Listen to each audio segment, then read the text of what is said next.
Así como existen los machirulos que destratan a una mujer, existen también, para mí, la femirula. No sé si existe la palabra, pero por ahí es un neologismo que acabamos de inventar, ¿no?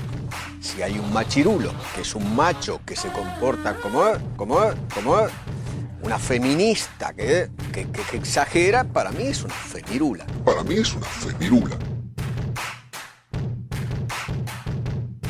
Femirulas. Feminismos en formato podcast. Segunda temporada.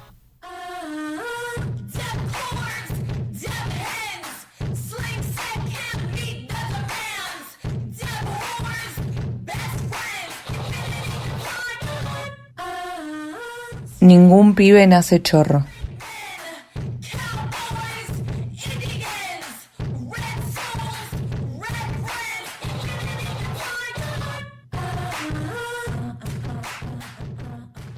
Bienvenidos, amigues, al capítulo 38 de Femirulas. Hoy vamos a hablar de cárceles. Vivimos en una sociedad que comulga justicia con encierro. La cárcel se transformó en un escenario que supone estar ejerciendo justicia. Y sin embargo, cuando una persona va a la cárcel, muchas veces no se la priva únicamente de su libertad para circular por la vía pública, sino que se la priva, en muchos casos, de sus propios derechos como ser humano. El sistema carcelario en América Latina está en crisis desde hace muchos años. Se incumplen los derechos básicos de las personas y las propuestas políticas brillan por su ausencia. ¿Qué significa estar encerrade? ¿Cómo lo viven las mujeres y la comunidad LGTBIQ+? ¿Es posible una cárcel respetuosa con los derechos humanos? Siempre en Femirulas decimos que la perspectiva de género tiene que estar presente en todos los ámbitos de la vida, pero particularmente dentro de una cárcel, primero tenemos que pedir que se cumplan los derechos humanos básicos. En este capítulo nos acompañan les compañeros de Atrapamuros, una organización que hace talleres de educación popular en las cárceles para generar herramientas de inclusión social. Les doy la bienvenida al capítulo 38 de Femirulas, Cárceles.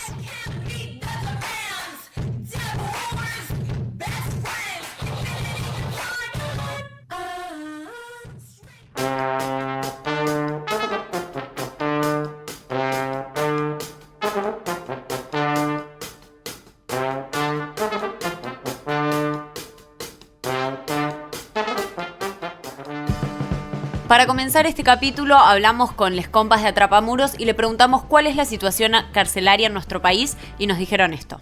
El sistema carcelario de nuestro país está atravesando una crisis estructural desde hace décadas. Las cárceles, especialmente las de la provincia de Buenos Aires, donde se concentra la mayor cantidad de detenidos, están sobrepobladas y en muy malas condiciones edilicias. Esto último quedó evidenciado durante la pandemia del año pasado, cuando se denunció reiteradamente que las condiciones habitacionales y de higiene no estaban garantizadas para enfrentar una pandemia. La provincia de Buenos Aires cuenta con 62 establecimientos que tienen una capacidad de alojamiento de alrededor de 20.000 personas, aunque en la actualidad la población carcelaria supera los 45.000. En los últimos años ha crecido enormemente la proporción de personas privadas de su libertad, no por el aumento de delitos, sino más bien por el endurecimiento de algunas penas específicas como la venta de estupefacientes, como así también por el abuso de la prisión preventiva que supera el 50%.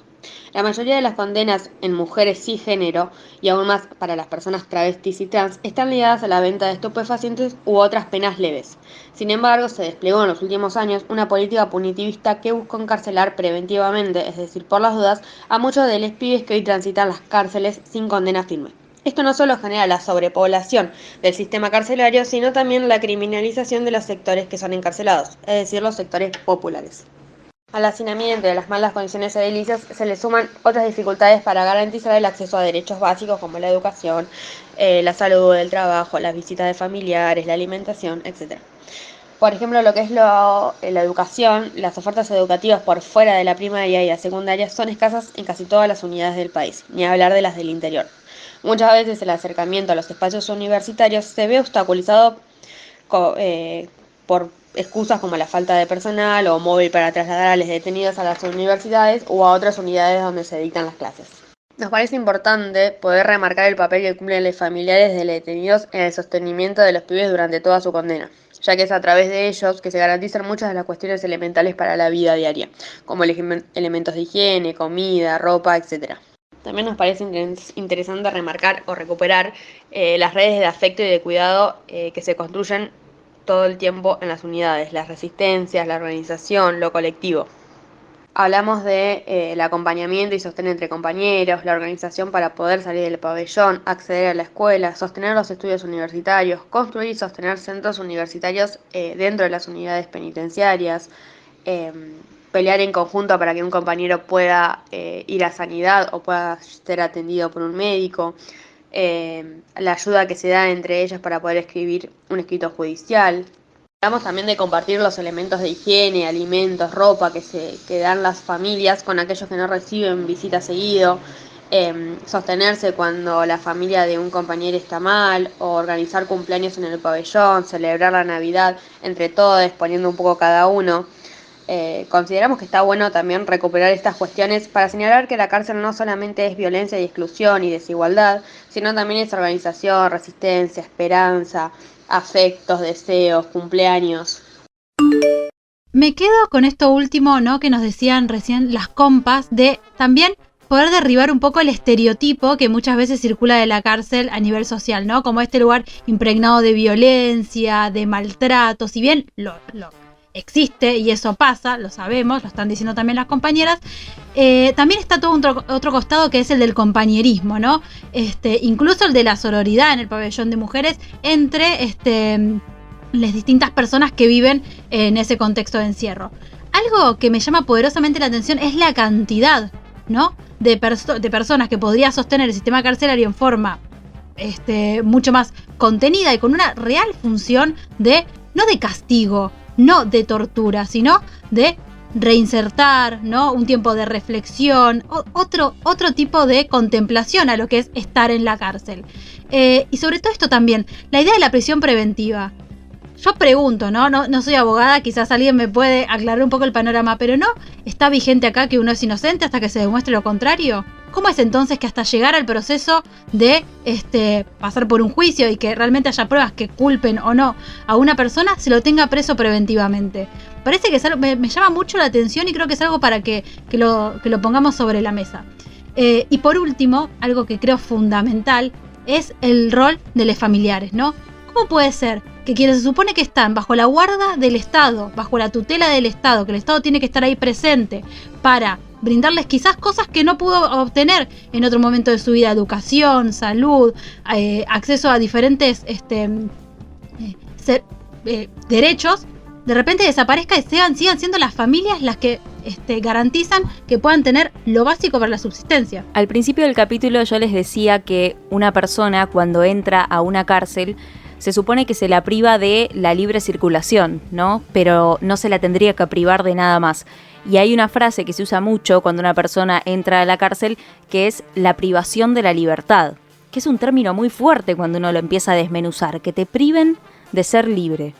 Esto le consultamos a los compañeros de Atrapamuros. Al hablar de instituciones como la cárcel, ¿qué impronta tiene usar términos como ese, privación de la libertad? Creemos que es importante resaltar que las personas que se encuentran encarceladas deberían contar con todos los derechos garantizados por la Constitución de nuestro país. El único que les es privado hasta que cumplan su condena es el de la libre circulación. Esto, aunque parece un cliché y para muchos es una cuestión evidente, se presenta dentro de las tantas disputas de sentidos que existen en nuestra sociedad. Les pibes que están privados de su libertad tienen derecho a una educación de calidad, a la salud, a recibir los tratamientos en el momento en el que los necesitan. Esto lo decimos porque es usual que no sean escuchados en sus demandas específicas o que sus derechos sean usados como privilegios en el marco de lógicas de premio y castigo que el mismo encierro utiliza. Que los compañeros y las compañeras no puedan movilizarse para estudiar o para rendir es una vulneración de derechos clara, al igual que lo es que vivan hacinados en celdas frías y húmedas, ¿no? No obtener respuestas médicas por alguna dolencia o subestimar los síntomas o las mismas palabras, los pedidos de ayuda psicológica, son vulneraciones de derechos que tienen las personas que se encuentran privadas de la libertad. Es como si el término cárcel se hubiera vuelto un sinónimo de tortura, de falta de derechos, de falta de actividades recreativas, de atención médica, como decían, de estudios, cuando en realidad, como dicen las compañeras, son personas que solamente están privadas de su libertad. No del resto de los derechos humanos que podemos tener cualquier otra persona que no se encuentra justamente en una situación de encierro. Y creo que esta asociación que hacemos de cárcel con tortura o sufrimiento es porque vivimos en un sistema pura y exclusivamente punitivista, donde cuanto peor la pases, mejor, porque ese es tu castigo por haber cometido X delito. Entonces, es importantísimo resaltar el término privación de la libertad justamente porque es lo único que debería privar la cárcel, porque la idea es poder brindar herramientas a las personas que están ahí para poder reinsertarse en un futuro nuevamente en la sociedad sin cometer delitos. Y claramente esto no es lo que sucede en el sistema carcelario argentino. Y no nos olvidemos también esto que decía Nati hace un ratito, que es privación de la libertad exclusivamente de circulación. No es una privación de libertad completa, que es algo que es importante de resaltar, porque privar a una persona de su libertad completa hace que directamente le estemos quitando derechos individuales que no son innatos por el solo hecho de ser humanos. Entonces ahí ya es cuando pasamos a esto que decía Juli, de entender la cárcel como un espacio que termina siendo un espacio de tortura.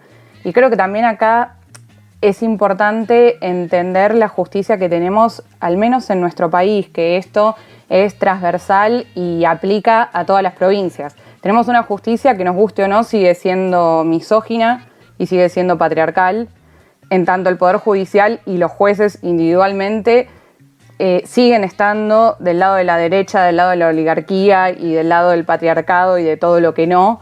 Y por eso, mientras esta situación se siga perpetuando, lejos vamos a estar de tener un sistema que sea carcelario, que sea justo, que sea eficaz y que brinde igualdad de derechos para todos. Incluso también me atrevería a agregar, aparte de patriarcal y misógina, la justicia es clasista, porque no trata igual a todas las personas a las cuales se las juzga, ¿no? Y estaba pensando en la importancia de las palabras y se me vino a la cabeza una palabra que muchas veces se relaciona con las personas que están privadas de su libertad, que es la del tumbero, ¿no? Esta idea de la tumba, es el lugar donde te sacan tipo la vida porque te privan de todos los derechos, de todas las cosas básicas que puede tener cualquier ser humano, ¿no? Nada, es terrible cuando se piensa en esos términos. Una vez en la temporada pasada, en la temporada número 1 de Femirulas, en un capítulo salió una frase que a mí me quedó mucho en la cabeza, que era que cuando el Estado está ausente, en realidad no es que está ausente, sino que decide no estar. Y cuando hablamos de cárceles, siento que esa ausencia, ese vacío, se siente muchísimo porque es como si abandonaran personas. Lo que se produce es el abandono de personas, es una persona que ya no tiene derechos humanos, entonces la ponemos en esa cárcel, la misma cárcel con las mismas instalaciones hace 100 años y no nos importa. Y es una decisión estatal eso, es una decisión gubernamental no hacerse cargo de las personas que están encerradas. Y antes de hacer este capítulo hablábamos de que hablar de cárceles en Argentina, antes dije América Latina, ahora chico un poco más, en Argentina, es difícil porque nosotros, nosotras en Argentina somos un país muy, pero muy gigante, y el federalismo en Argentina hace que hablar de una cárcel en Buenos Aires no sea lo mismo que una en Tierra del Fuego y no sea lo mismo que en Mendoza. Ni siquiera acá paradas, grabando en Buenos Aires, podemos hablar de las mismas cárceles entre capital y conurbano o entre capital y provincia de Buenos Aires. Entonces, siempre vamos a generalizar a lo largo de este capítulo y probablemente cada cárcel tenga una realidad diferente, pero siempre en prácticamente todas va a primar algo, que es la nula organización política, estatal, educativa, que hace que para que una persona esté encerrada todo ese tiempo en la cárcel después sea muy, pero muy difícil reinsertarse en la sociedad. Y gran parte de esa ausencia estatal y de esa decisión de no estar ahí la cubren, como decían antes les compas, la misma organización dentro de las y los presos y de las familias. Y también de las organizaciones sociales, que son las que van ahí a cumplir un rol que desde el Estado no se brinda.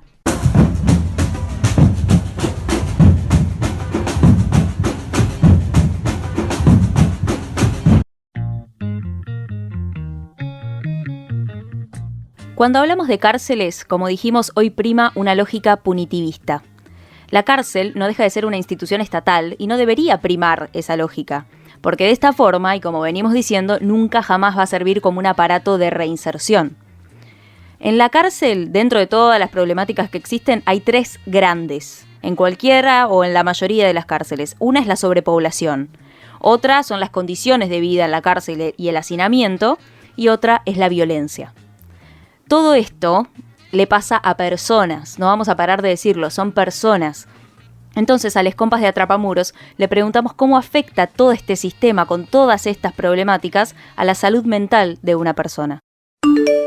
Sin dudas, el encierro deja marcas en lo subjetivo. El encierro prolongado, en malas condiciones de vida, los múltiples tipos de violencia al que los pibes están sometidos desde que ingresan hasta que salen de las unidades pesan mucho en la salud mental. Además, hay que sumarle que las lógicas penitenciarias buscan de algún modo el disciplinamiento de los cuerpos y de las subjetividades, y muchas veces los cuerpos son trincheras para aguantar. A través del cuerpo, muchas veces se expresa lo que no se escucha o lo que no se puede decir. Los mismos cuerpos que ya son castigados por el sistema, cuando son llevados a buzón, cuando no les dan comida o cuando son agredidos, además son una muestra de resistencia y de lucha cotidiana dentro de las unidades.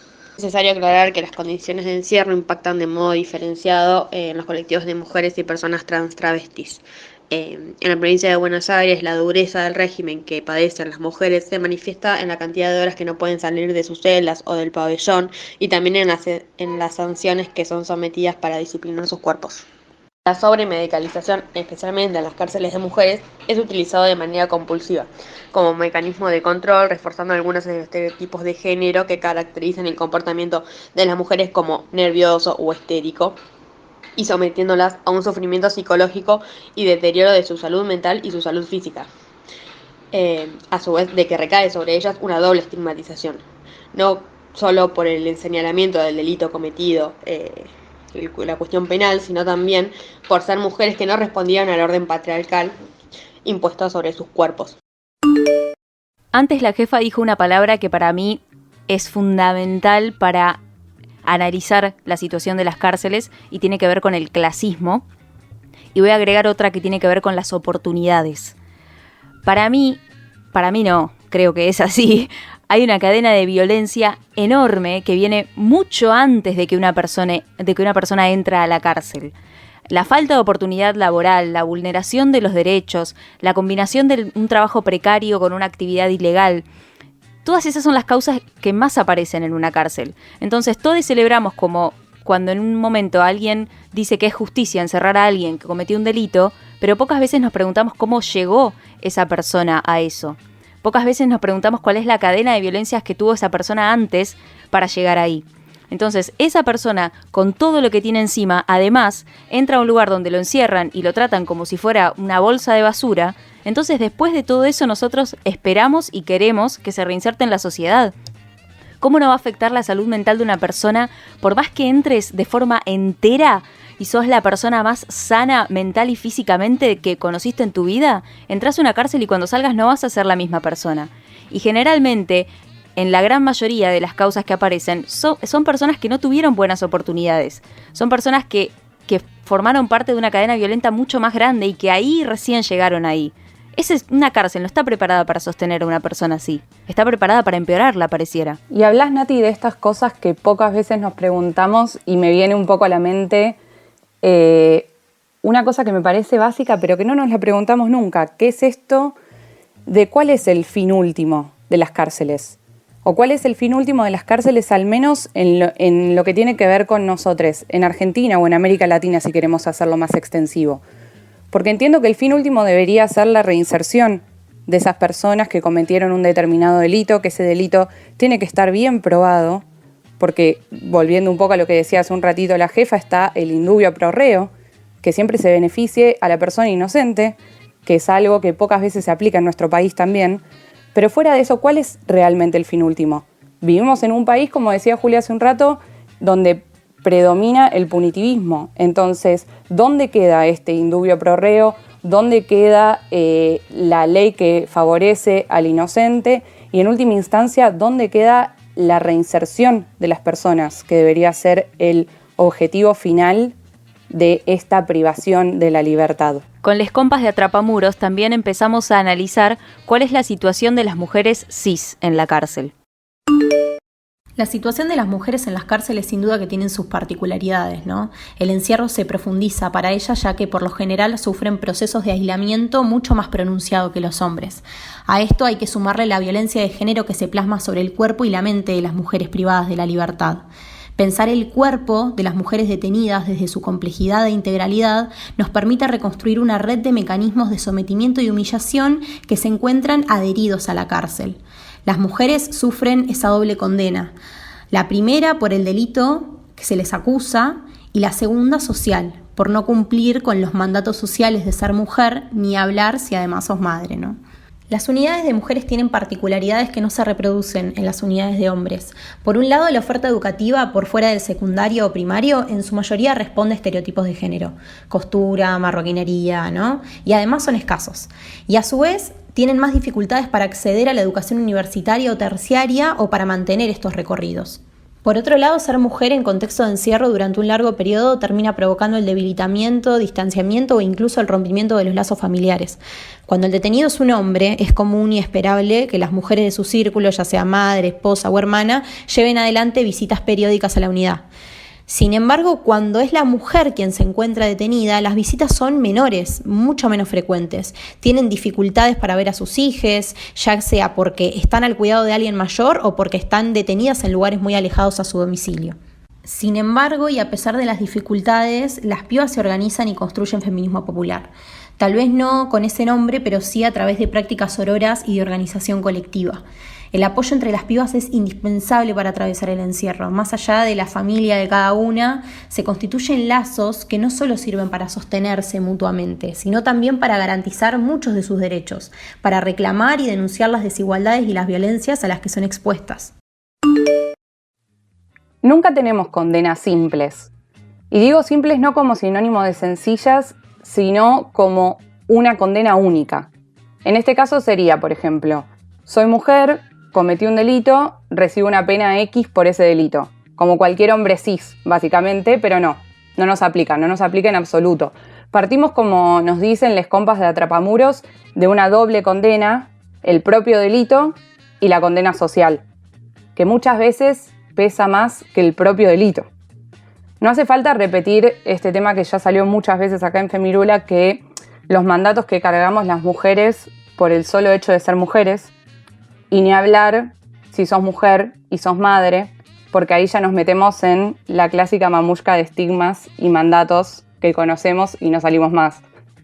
Y creo que también es importante resaltar esto que nos comentan les compas sobre las actividades designadas a las mujeres, ¿no? Que están como siempre atravesadas por todo este tipo de estereotipos de género y siempre nos encontramos haciendo cerámica, haciendo costura, bordando, cocinando, etc. Y pasan los años y pasan las luchas y sin embargo seguimos en esos mismos lugares. Que a mí en lo personal es algo que realmente me da lástima porque siento que el sistema está anclado en la prehistoria directamente.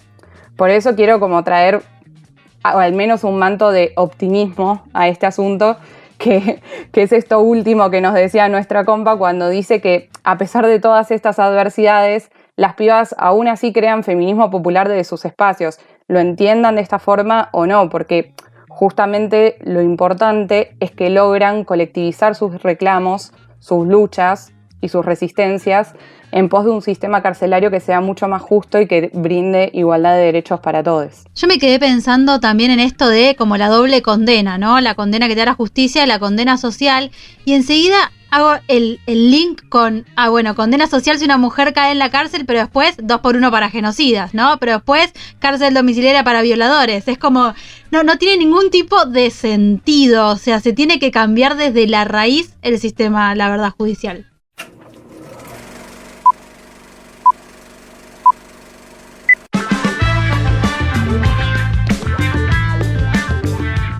Un ejercicio interesante para hacer, para ver, para reflexionar, es cómo se representa la cárcel, ¿no? En las distintas producciones culturales. Antes decíamos de este imaginario colectivo que circula, el tumbero, la tumba, ¿no? Toda esta cosa como muy negativa que tiene. ¿Y de dónde sale todo esto? Bueno, parte de eso está en las producciones audiovisuales, pero también hay un montón de otras producciones que muestran ese otro costado que nos comentaban las compas de Atrapamuros. Voy a arrancar por 2 películas argentinas. Una es, creo que la conocemos todos, que es Leonera, la película de Pablo Trapero, que lo que muestra justamente es digamos, el paso de una mujer acusada de asesinato de su novio por el pabellón de mujeres de una cárcel. Ya está embarazada, cómo crea esas alianzas dentro de la cárcel, cómo encuentra ahí compañerismo con sus compañeras, sororidad. Bueno, toca como muchos temas y está muy interesante, está filmada de forma como muy verídica, muy realista, así que está bueno como para verla. Otra película que es menos conocida, pero la verdad que plantea y muestra una historia real, es un documental, se llama Pabellón 4. Es una película que se estrenó en el 2016 y lo que muestra es la creación de un pabellón de estudio adentro de una cárcel de máxima seguridad acá en la provincia de Buenos Aires y cómo se va generando ese vínculo entre los presos, es una cárcel para masculinidades, y los profesores, son 2. Incluso uno de los profesores estuvo preso en esa unidad, empezó a estudiar ahí, después estudió para ser profesor, se recibió y vuelve a la cárcel en su nuevo rol, ¿no? Como súper interesante esa ligación de pertenencia, pero en el buen sentido, digo, como para cambiar las cosas desde la base, que era lo que decíamos después. Nos vamos también a una peli que en realidad es una mamushka, podemos decir, de nacionalidades. Es un director brasilero basado en un libro argentino, producción yankee, o sea, una mezcla terrible que es El beso de la mujer araña, película de 1984 basado en el excelente libro de Manuel Puig.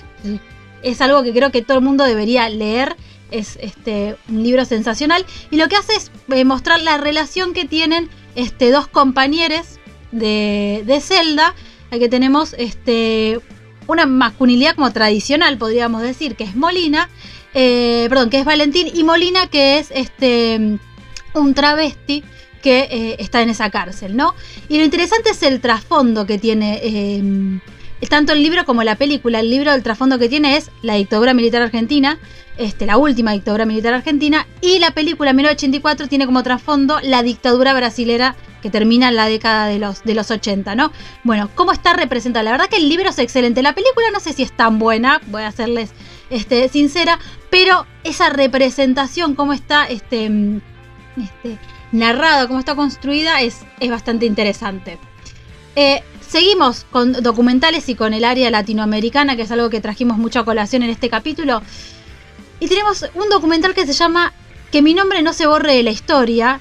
Acá sí tenemos un documental sobre la cárcel dirigido por una mujer, por Verónica Vigil. Si bien es español, como que toca varios puntos que podemos relacionar con Latinoamérica. Y lo que hace es mostrar justamente un grupo de mujeres que fue condenada a la cárcel por simplemente su ideología. O sea, en la época del franquismo en España, como de golpe las cuestiones políticas también se empiezan a meter en, el sistema judicial y cómo eran tratadas también esas presas políticas. Es muy, muy interesante. Seguimos con otra película española, también dirigida por una mujer, porque esta vez intenté salirme del estereotipo, porque podría estar acá hablando de Tumberos, El Puntero, El Marginal, y sin embargo me parece que salir un poco como de esas producciones que medio que ya están instaladas y conocer otras representaciones de la cárcel, ¿no? Es una película, como decía, española, año 2012, y es La visitadora de cárceles. Y lo que cuenta es la historia de una real visitadora de las cárceles a mediados del siglo XIX, que lo que fue creando como distintas conexiones entre las cárceles de España. Y escribió un libro a favor de un sistema penitenciario justamente que no sea punitivista, ¿no? Y fue como bastante conocido en España y ayudó mucho a reformar justamente esas cárceles tan problemáticas e injustas que dominaban ese país. Después algo un poquito así más mainstream, pero que yo personalmente no conocía y me pareció como interesante la propuesta, que es hablar un poco de los correccionales de menores también, ¿no? Como estas instituciones que se supone que vienen a cumplir como ese rol de las cárceles, pero en los menores de edad. Y en Netflix hay una serie documental sobre esto que se llama Chicas entre rejas, y lo que muestra es la conexión entre distintas chicas, mujeres que están en distintos correccionales en la ciudad de Indiana, en Estados Unidos. El sistema penitenciario estadounidense también tiene todos unos grandes puntos para criticar. Hay mucha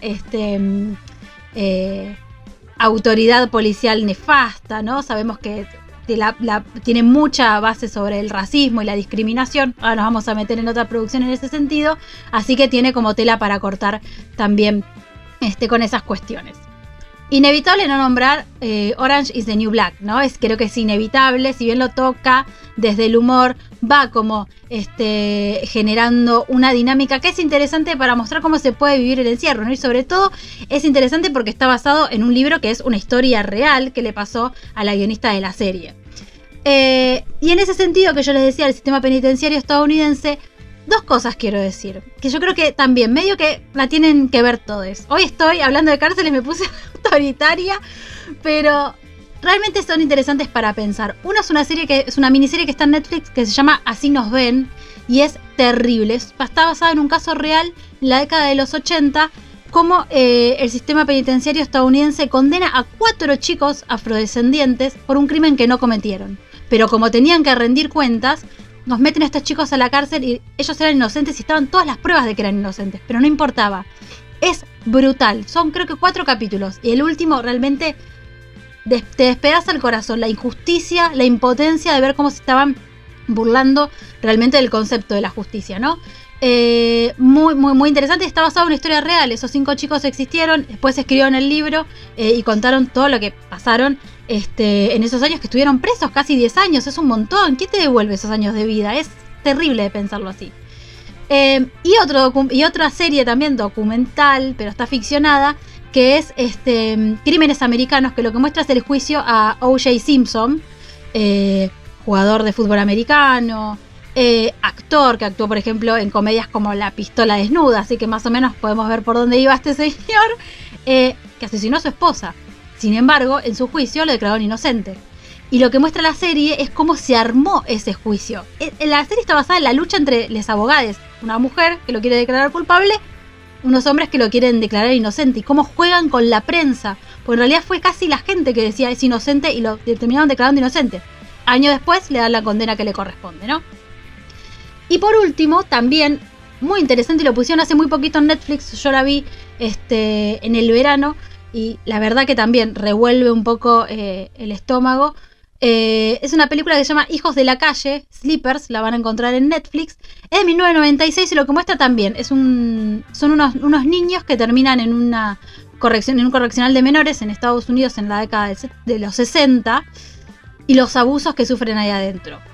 Es terrible, es desgarradora. Está un jovencísimo Brad Pitt, está Robert De Niro que hace de cura, que los ayuda a pasar todo ese momento, y las cosas que muestran la verdad pone la piel de gallina, que creo que también es algo que para revisar, no solamente las cárceles, sino también las instituciones para menores. Les vamos a dejar en redes muchas otras películas. La verdad que hay mucho material en este sentido, está buenísimo. Así que estén atentos que les vamos a dejar todo para que lo puedan ver.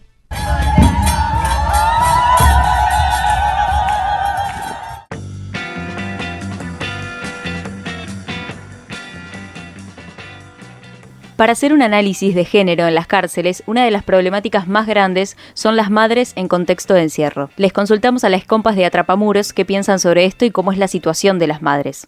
En nuestro país existen cárceles que cuentan con pabellones de madre, es decir, que alojan a mujeres embarazadas o con niñez hasta los 4 años de edad. En el caso de la provincia de Buenos Aires está la unidad 33 de Los Hornos de La Plata, que es la que más niños aloja en toda la provincia. Nos parece importante señalar que más del 80% de las mujeres detenidas en la provincia de Buenos Aires es madre.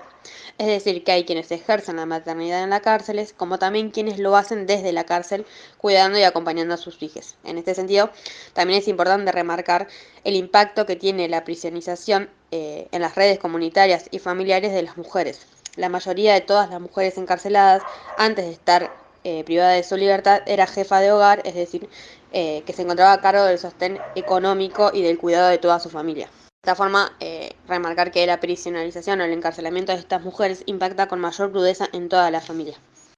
Al haber pocas unidades penitenciarias que alojen mujeres y al ser recurrente los traslados arbitrarios, suelen encontrarse lejos de los lugares en los que fueron detenidas. Es decir, que esto dificulta que los lazos con sus hijos o sus familiares puedan seguir una vez que están detenidas. La falta del acceso a la justicia muchas veces también produce el desconocimiento respecto a la situación en la que se encuentran sus hijos cuando son institucionalizados. Un informe del CELS señala que ante el encarcelamiento de las mujeres madres, 4 de 10 casos se produce la desarticulación del núcleo familiar, es decir, que suele ocurrir la separación entre los hermanos, entre diversas cuidadoras, por lo general, con todo lo que eso implica. Solo 2 de cada 10 niñas quedan a cargo del padre cuando la madre es detenida, mientras que en el caso contrario, cuando el varón es el que es detenido, son ellas quienes absorben enteramente la responsabilidad del cuidado de su hija. Muchas veces sucede que las mujeres no conocen las condiciones de alojamiento de sus hijos o la situación en la que están viviendo cuando son institucionalizados, o a veces también cuando están con algún familiar o alguna persona a cargo. Se vuelve difícil la comunicación permanente con la justicia y el entorno familiar. También nos parece importante señalar algunas cuestiones. Por un lado, la convivencia con los hijos es parte del derecho de las mujeres a ejercer su maternidad. También refuerza mandatos de géneros de cuidado doméstico, la crianza, generando sentimientos de culpabilidad que se ven reforzados frente a las condiciones desfavorables en el que tienen que ejercer esas tareas de cuidado y de crianza para con sus hijos. También la responsabilidad de cuidar a sus hijos limita sus espacios de autonomía, ya que bajo la excusa de que ellas no pueden desvincularse ni un segundo de sus hijos por este mandato de crianza, se les prohíbe participar de algunas actividades dentro de la unidad. Por otro lado, y en el mismo sentido, esta experiencia de maternar que vive como parte de las prescripciones del ser femenino, en la maternidad también se abre uno de los espacios donde las mujeres reafirman su autonomía en la posibilidad de volver a elegir. Elegir, por ejemplo, ser madres sin una pareja o un vínculo estable, decidir quedar embarazada en la cárcel o optar no concebir más recurriendo a algún anticonceptivo de larga duración.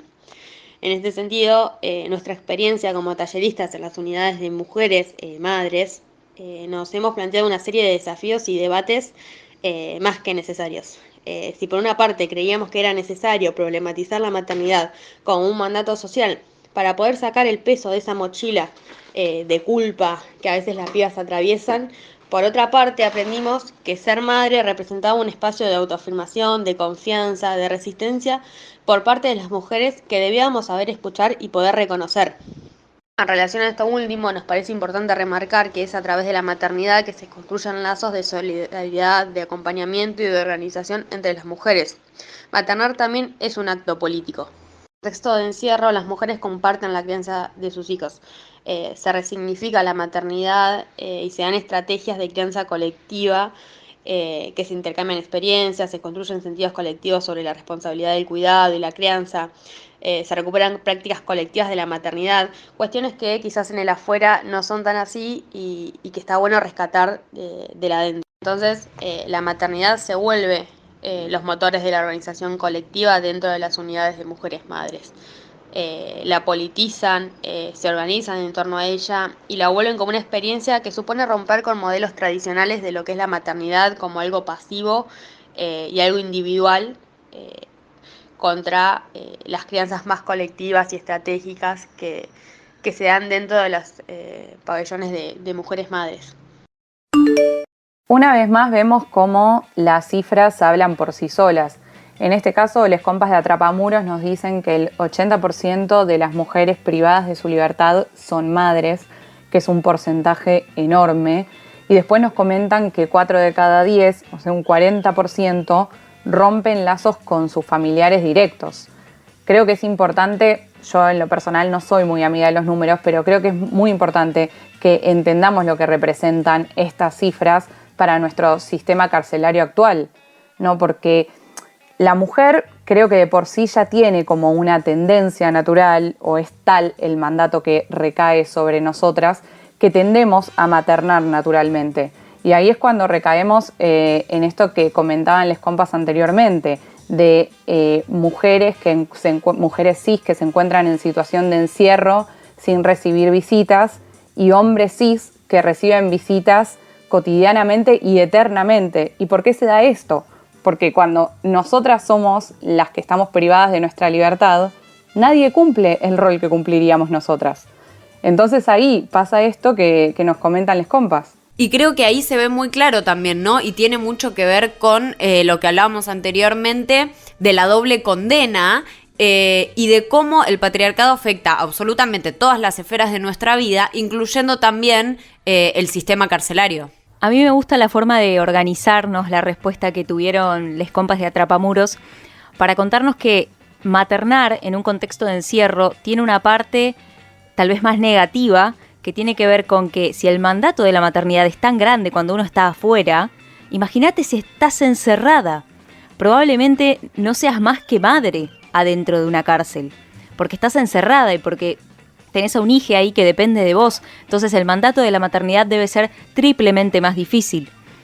Pero también les compas hacen como una parte positiva, que es que maternar es un hecho político también, y esa frase me encantó, porque es decidir ser madre a pesar de que te hayan negado todo el resto. Venimos diciendo que no es que te niegan la circulación, te niegan los derechos humanos, y vos sin embargo estás siendo madre en ese contexto. Háblame de algo más político que eso, algo más militante que decidir hacer eso. Y no solo eso, sino también el compañerismo que genera, porque vos estás en un espacio cerrado con un montón de mujeres donde están todas maternando, y hay un lazo ahí de compañerismo, de sororidad, que inevitablemente te empuja a la organización colectiva y a luchar porque, no sé, maternar en ese contexto sea un poco más ameno. Entonces, como bueno, tenemos un millón de cosas horribles para hablar sobre el encierro y de cómo funciona el sistema carcelario en nuestro país, pero también tenemos un montón de situaciones en donde decimos, bueno, en toda esta mierda incluso se generan un montón de lazos fuertísimos que luchan por encontrarse en una situación mejor y por los derechos que tienen todas esas personas que están en esa situación. Entonces creo que es fundamental, y que lo repitieron muchísimo las compañeras de Atrapamuros, del compañerismo y de los lazos que se generan en la cárcel, que no solo son las cosas malas, sino que también hay muchísimas cosas buenas. Y además vuelvo una vez más a esta cifra que dijeron, el 80% de las mujeres cis son madres, el 80% de mujeres que están en la cárcel. Es una cifra altísima, pero altísima, y nos hace pensar que sí o sí, para aplicar perspectiva de género en una situación de encierro, sí o sí tienen que estar contemplada la maternización. Pero no hay chance que no. Y no solamente la maternización dentro de la cárcel, sino es qué pasa fuera con esos niñes. Porque muchas veces tenemos un sistema que idealiza tanto la maternización que entonces ni en pedo vamos a separar a la madre de su hijo. Bueno, buenísimo, pero cuando ese hijo tiene 4 o 5 años y lo echás de la cárcel, ¿alguien se preocupa por dónde está ese chico?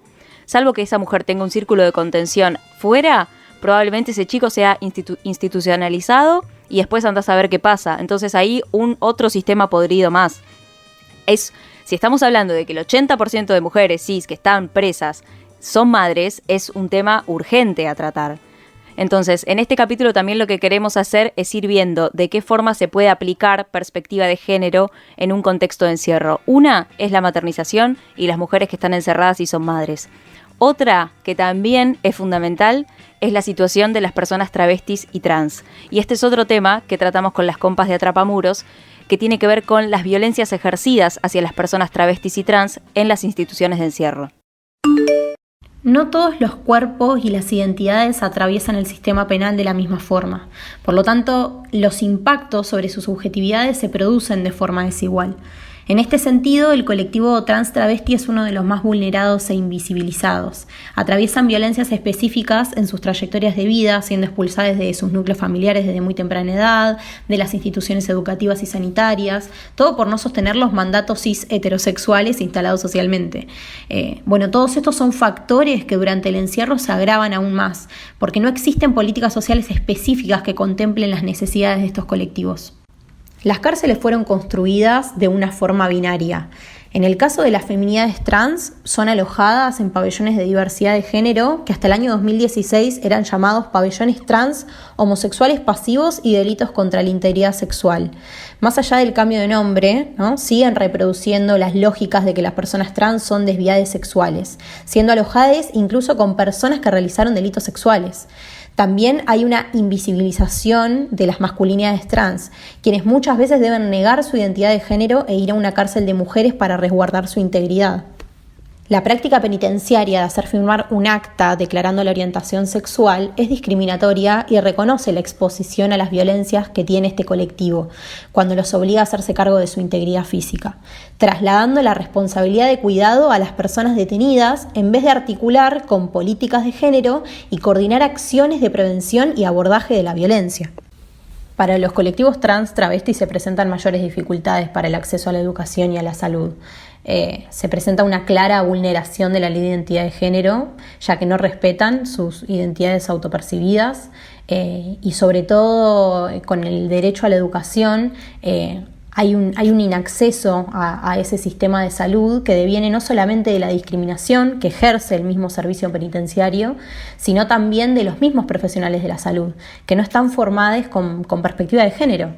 A su vez, no existe un seguimiento de los tratamientos hormonales que se vienen llevando adelante antes de estar privadas de la libertad, lo cual genera impactos concretos en la calidad de vida de las personas, cambios de humor, ansiedad, depresión, o directamente muchas veces se les niega la posibilidad de comenzar los intramuros, ¿no?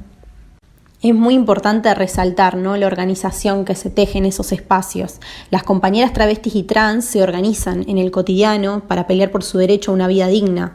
Construyen comunidad, familia, red, organización de compañeras. Hay una construcción identitaria y militante que es súper potente porque se construye en términos comunitarios, del codo a codo entre compañeras, que demuestran la potencia política que tienen en ese mismo acto organizativo. Si una persona se autopercibe mujer y tiene que ir a una cárcel de hombres, creo que ese problema habla por sí solo.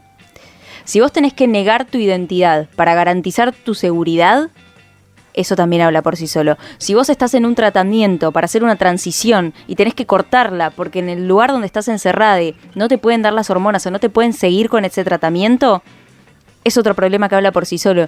No tengo más que enojo por decirlo y encima no estoy atravesada por esa situación, o sea que me imagino el enojo que le debe generar a una persona travesti, una persona trans que tiene que pensar que si encima en algún momento tiene que estar encerrada, tiene que negar su identidad por su propia seguridad. Es una locura. Siento que son el tipo de cosas que cuando uno piensa que estamos avanzando y que los feminismos están haciendo cambios y que la sociedad va creciendo, de repente aparecen estas cosas y decís, la concha de la lora, ¿cómo puede ser? O sea, vivimos en un mundo de mierda.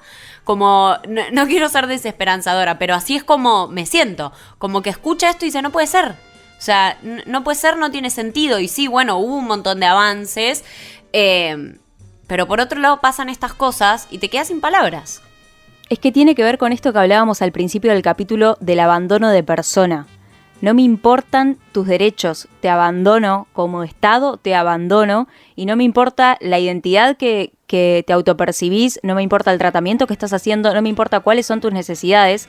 Pasás a ser una persona en contexto de encierro, entonces abandono cualquier derecho que puedas llegar a tener. Eso es gravísimo y para mí tiene que ver también mucho con el imaginario colectivo que nos construimos sobre las cárceles. Y seguramente mucho lo vamos a ver en las representaciones culturales que nos trajo la jefa, pero estas situaciones, estas problemáticas, no las vemos en las producciones culturales. Llegamos a ver personas travestis en una cárcel de hombres, en alguna producción, en alguna película, desde un tinte humorístico tal vez. Un pibe trans, una piba trans en una cárcel no lo vemos, porque tema aparte y tema para otro capítulo, pero nadie habla de las personas trans más que como algo tierno, ¿no? De hecho se le dice pibe trans, no pibito trans, nunca se habla de hombre trans, mujer trans. Cuesta eso, estoy hablando en el imaginario colectivo, ¿no? No entre nosotras cuatro femirulas. Y por otro lado, a las mujeres, a la gente no le gusta pensar mujeres violentas, no le gusta pensar a la mujer asesina, a la mujer viril, porque la mujer viril no gusta tampoco. Entonces, listo, no lo pensamos, listo, no lo dimensionamos.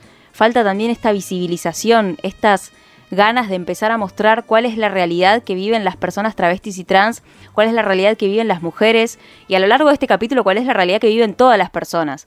Pero como siempre, cuando sos mujer la desigualdad se profundiza, cuando sos trans la desigualdad se profundiza, cuando sos travesti se profundiza una vez más y todo empieza a profundizarse cada vez más hasta volverse más violento.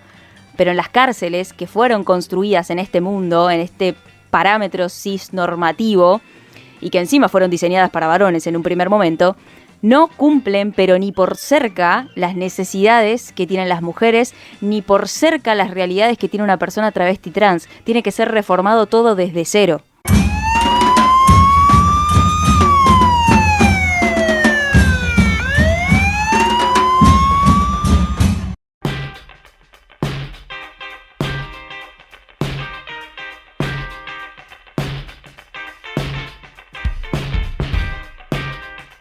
Llegamos al final del capítulo 38 de Femirulas, Encierro, y en este caso, como siempre, le hicimos algunas consultas a nuestros oyentes en Instagram y tienen que ver con el tema de hoy.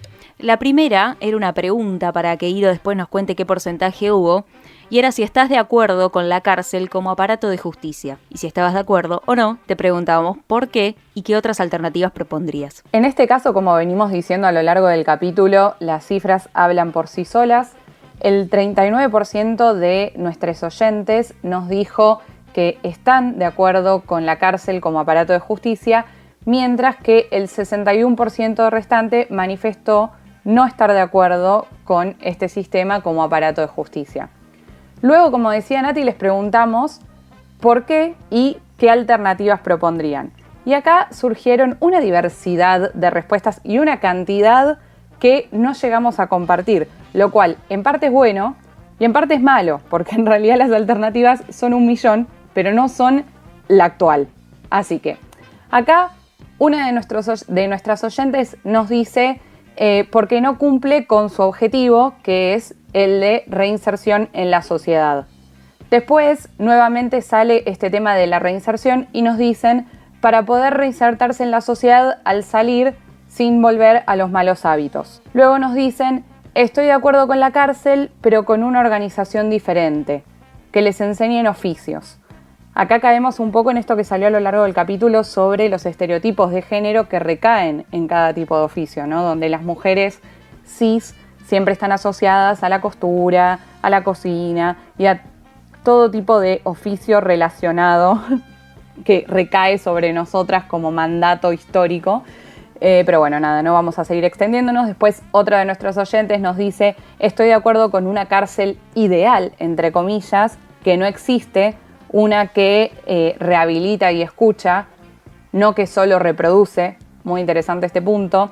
Después nos dicen que es importante tratar los temas de raíz y mientras acompañar a quienes son más vulnerables. Luego nos dicen que intenta ser una solución superficial a temas profundos. Otro oyente nos dice, capaz que sí, pero no la hay hoy. O sea que no. Me encantó esta, muy Iro, así, viste, como que va y viene con su respuesta todo el tiempo. Bueno, y en mi caso particular, acoto un poco las respuestas porque hubo 1.000.000, la verdad, que muchas alternativas que nos propusieron los oyentes. En mi caso me presento, soy la Iro, me encuentran en Instagram como @soylairo. Coincido con esta última oyente que nos dice... capaz que sí, pero no la hay, o sea que no. Súper libriana la respuesta, pero creo que para mí es literalmente eso. No existe hoy en día un sistema carcelario, al menos a nivel nacional, que intente cumplir con lo que es el fin último del supuesto sistema carcelario ideal, que es justamente la reinserción de las personas que cometen delitos de cualquier tipo de índole. Nuestro sistema tiende al punitivismo, mal que nos pese. Así que si tuviera que proponer una alternativa sería un sistema que realmente tienda a la reinserción, que está muy muy lejos de lo que es el sistema actual, lamentablemente. Bueno, en mi caso, mi nombre, Rocío Rivera, acá la jefa. Me parecen súper interesantes varias de las cuestiones que plantearon nuestros oyentes. Yo creo que hay algo fundamental también para decir y que no nombramos nombramos muy poco en el capítulo, que es el tema de la reinserción, ¿no? Porque a veces realmente salen de la cárcel, cumplen sus condenas quienes estaban dentro de estas instituciones, y cuando salen hay tanto estigma social que no pueden conseguir trabajo, ¿no? Me parece que eso también es como un punto importante a resaltar. Entonces creo que primero tendría que derribarse el estigma que hay cuando una persona pasó por el sistema penitenciario argentino, y después que este sistema penitenciario realmente, por lo menos, tenga como base cumplir con los derechos humanos. Y me parece que después es interesante esto que decía Nati, que esas personas muy probablemente pasaron primero por un montón de violaciones por parte del Estado, otros derechos fuera de la cárcel, ¿no? Entonces me parece que sería como interesante que la cárcel cumpla ese rol que el Estado fuera de la cárcel para esas personas no tuvo. Entonces, de golpe, que les pueda dar todo aquello que afuera no tenían acceso. Entonces me parece que eso sería interesante que se lograra en algún momento, y ojalá sea así y lo más pronto posible. Me presento, yo soy Julieta Penisi, alias Locutorta, y yo estoy de acuerdo con el sistema carcelario como método de justicia, no con el nuestro. O sea, estoy de acuerdo con uno que no existe, que te diría que casi en ningún lado del mundo. O sea, tal vez en una de esas, en los países escandinavos, se acerca a lo que podría llegar a ser una cárcel que funcione y que tenga sentido. Pero creo que tiene que ver mucho también con lo que dijo uno de nuestros oyentes, que decía que la cárcel intenta ser una solución a un tema mucho más profundo y estructural. Entonces, si no se solucionan esos problemas, que son la pobreza, el clasismo en nuestro país, la falta de oportunidades, no sé, la inflación, son 20 millones de cosas que se tienen que solucionar o mínimo mejorar para que tengamos un sistema carcelario mínimamente decente. El que tenemos en nuestro país lamentablemente no es. Entonces, con el que tenemos hoy, no, por supuesto que no estoy de acuerdo. Ahora, aspiracionalmente, si tiene que existir uno, te diría, bueno, apuntemos hacia los países escandinavos, pero también me parece que estamos muy lejos de eso. Bueno, aquí está Chinati, cierro la ronda. Por supuesto que no estoy de acuerdo con el sistema carcelario actual que tenemos, para nada. Creo que nadie lo debe estar después de todo este capítulo. Pero sí me parece que puedo llegar a estar de acuerdo si el sistema carcelario fuera otro, al igual que dijeron tantos oyentes, como decía Juli recién, estoy de acuerdo con un sistema que todavía no existe, pero creo firmemente, realmente creo que cualquier persona se puede reinsertar en la sociedad si tiene oportunidades para hacerlo. Si sacáramos el estigma de violencia e injusticia que tiene la cárcel y lo convirtiéramos en una institución que te acompaña, que te capacita en un oficio, que te brinda una herramienta laboral, que te genera un acompañamiento social para solventar todas esas violencias que vos viviste antes, como decía la jefa, y que finalmente te mete en un programa de inserción social y laboral y te acompaña cuando vos terminaste tu condena, creo firmemente que eso puede funcionar. No creo en las personas perdidas, creo en las personas con falta de oportunidades. Entonces, si de repente la cárcel se transformara en ese tipo de institución, sí, no te digo que viviríamos en un mundo color de rosas, pero tal vez muchos problemas estarían solucionados. Así que no, todavía no creo en la cárcel, pero creo que alguna puede llegar a funcionar. De esta forma cerramos este capítulo en Femirulas, esperamos que les haya gustado y nos encontramos la próxima. Chau, chau. Femirulas, segunda temporada.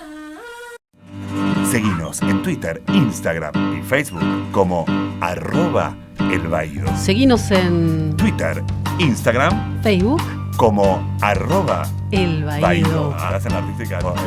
Dale, seguinos.